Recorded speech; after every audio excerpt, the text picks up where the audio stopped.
मैं आपने मुझे मौका दिया, इसके लिए धन्यवाद। मैं अपने व्यक्तिगत जीवन में, मेरे आज भी याद है, मेरी माँ ने एक बार मुझसे कहा कि मेरे मामा बहुत गौरवशाली हैं कि उनकी बिटिया ने उनको प्लेन का सफ़र करा दिया। क्योंकि हम गांव से आते हैं, किसान परिवार से हैं, तो हर चीज़ की हमारे लिए अहमियत है।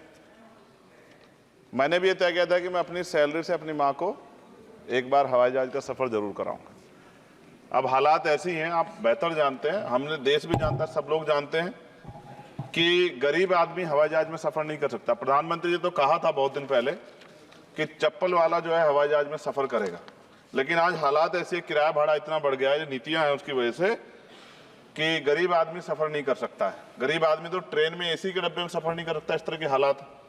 तो मेरी मंत्री जी से मांग है कि कोई व्यवस्था ऐसी की जाए कि जो करोड़ों महिलाएं देश की हैं, करोड़ों परिवार ऐसे जिन्होंने सपना ही देखा हवाई जहाज को जाते, उनको भी एक बार मौका मिले कि हवाई जहाज का सफ़र कर लें। तो अगर किराया सस्ता होगा तो शायद वो प्रयास कर सकते हैं, उनके बच्चे प्रयास कर सकते हैं।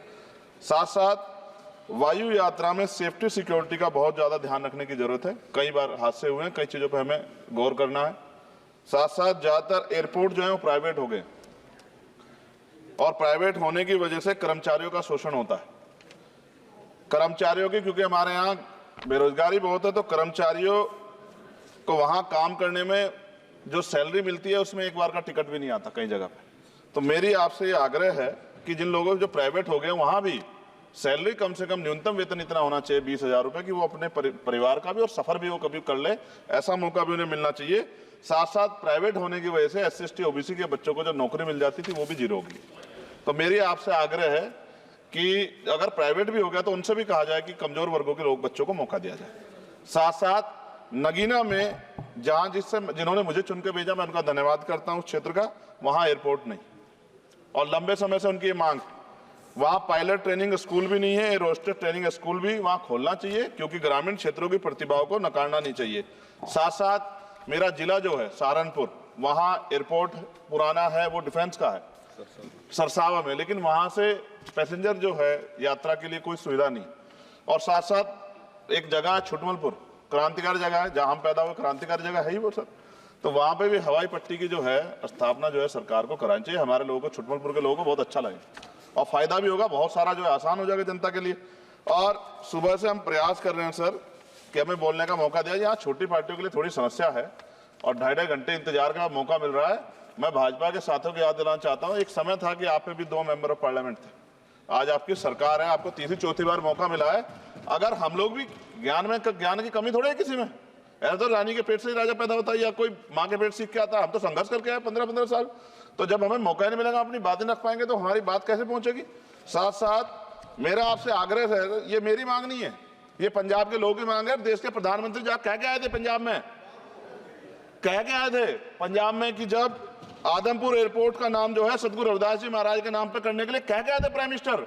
आप पता करा लो, ऑन रिकॉर्ड है, प्राइम मिनिस्टर ने अपनी स्पीच में कहा जब पंजाब गए कि हम इस जालंधर में जो एयरपोर्ट है आदमपुर में, कि हम उसका नाम सतगुरु रविदास जी महाराज के नाम पे करेंगे। लेकिन सर दावे और वादे हैं, कब तक ये खोखले वादे होते रहेंगे। देश के प्रधानमंत्री की बात का कोई सम्मान होना चाहिए।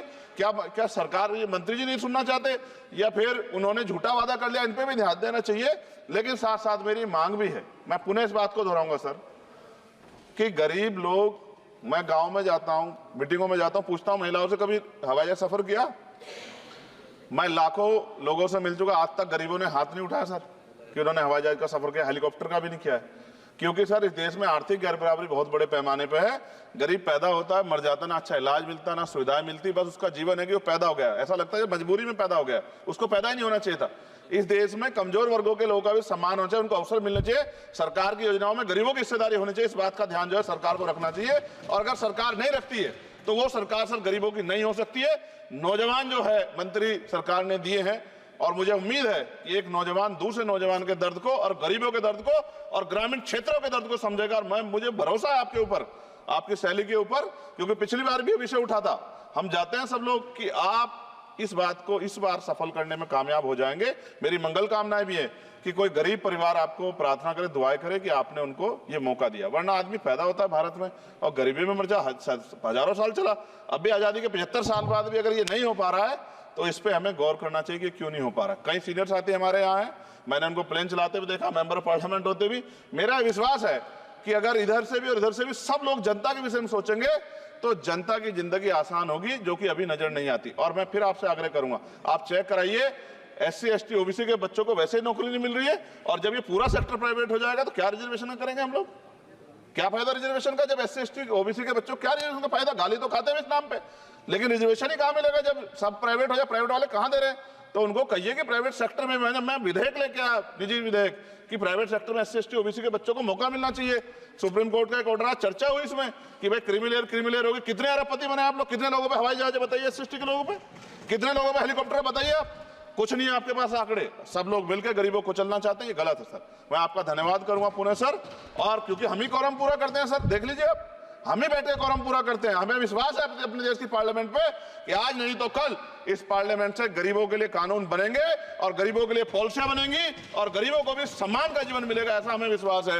मैं आपका धन्यवाद करता हूं और मुझे उम्मीद है नौजवान हमारे मंत्री से कि वो गरीबों की बात को सुनेंगे और हम लोगों की पीड़ा को समझेंगे और हमारे क्षेत्रों में काम कराने का। धन्यवाद। श्री रविंद्र